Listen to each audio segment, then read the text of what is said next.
On est à Pau. Nous sommes à Pau, une localité située au centre-sud du Burkina et précisément dans une forêt qui s'étend sur des milliers de kilomètres carrés. Ici, M. Aïdaga s'apprête à répandre des herbicides dans son champ familial de plus d'1 hectare de terre avec l'aide de sa progéniture. Ces produits qu'il utilise depuis près de 8 ans pour principalement éliminer les mauvaises herbes proviennent du Ghana. S'il sème là-haut, pendant 3 ou 2 jours, il peut mettre les herbicides.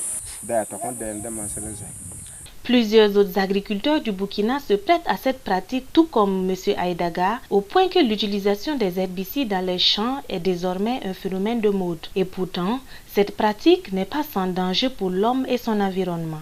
Que depuis là-haut, quand il a commencé là, il n'a pas constaté que ça lui donne des maladies. Mais cette année, quand on a fait les records partis à la maison, là, il a senti, il a eu des maladies.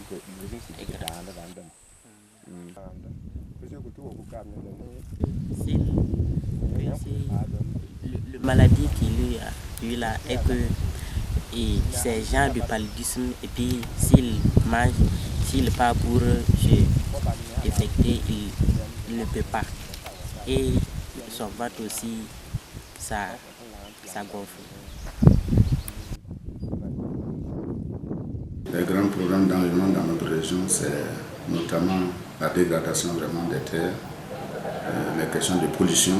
Quand je dis pollution, c'est un tout, les sachets plastiques, les pesticides, et j'en passe. Vous savez que nous sommes aussi frontaliers des pays voisins que le Togo, le Ghana, où nos frontières sont poreuses, donc les gens passent avec ces produits-là de façon illicite. Et en tout cas, tous les jours que Dieu fait, c'est la sensibilisation, c'est d'interpeller les gens pour attirer l'attention là-dessus. Déficience immunitaire, cancer, dégradation de la qualité des sols, pollution des eaux, perte et disparition de populations fauniques terrestres et aquatiques sont entre autres dangers que présentent les pesticides de façon générale. Dans un contexte actuel marqué par des conditions climatiques précaires et non favorables à l'activité agricole, le programme de microfinancement du Fonds pour l'environnement mondial PMFM ainsi que les directions régionales en charge de l'environnement et de l'agriculture, sous l'égide des gouverneurs de région, invitent les producteurs agricoles à dire non aux herbicides pour préserver l'environnement et les animaux, leurs terres, leur propre santé et leur vie. M.